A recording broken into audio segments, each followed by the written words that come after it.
అయితే మీరు చెప్పిందంతా బాగుంది. అంటే టాలెంట్ ఉన్న వాళ్ళు, అంటే నాలాంటి చిన్న పిల్లలు డాన్స్ రాని వాళ్ళు ఒకవేళ అకాడమీలో నేర్చుకోవాలంటే, అది మామ నువ్వు డాన్సర్ కాదని నువ్వు అనుకుంటున్నావు. Okay. యాక్చువల్లీ యూఆర్ టాలెంట్ లేదని ఎవరు అన్నారు? అయ్యా తీన్మార్ డాన్స్ కాదు స్టెప్స్ అంటున్నా నేను.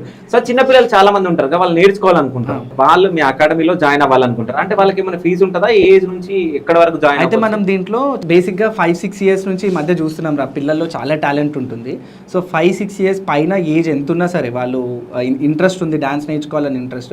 అండ్ ఇంకోటి ఈ మధ్య రాజు అనే వ్యక్తి, రాజు లాంటి ఒక డాన్సర్ దగ్గర డాన్స్ నేర్చుకోవాలంటే చాలా మంది పిల్లలు ఇంట్రెస్ట్ చూపిస్తారు. ఎందుకంటే వాడు ఒక సెలబ్రిటీ అండ్ అదే కాకుండా ప్రూవ్ చేసుకున్నాడు. సో ఇట్లాంటి వాళ్ళ దగ్గర డాన్స్ నేర్చుకోవడానికి చాలా మంది ఇష్టపడతారు. అందుకని చెప్పేసి తనని మెయిన్ హెడ్గా పెడుతున్నాము. ఆ మెయిన్ హెడ్గా పెట్టి ఈ ఆర్ఆర్ అకాడమీ నడుస్తూ ఉంటుంది. సో 6 years 5 years పైన పిల్లలు ఎవరైనా సరే నేర్చుకోవాలని ఇంట్రెస్ట్ ఉన్న వాళ్ళు, ఆ పేరెంట్స్ వాళ్ళని ఒకవేళ డాన్సర్స్గా ట్రైన్ చేయాలనుకుంటే కనుక మా అకాడమీ వాళ్ళకి వెల్కమ్ చెప్తుంది.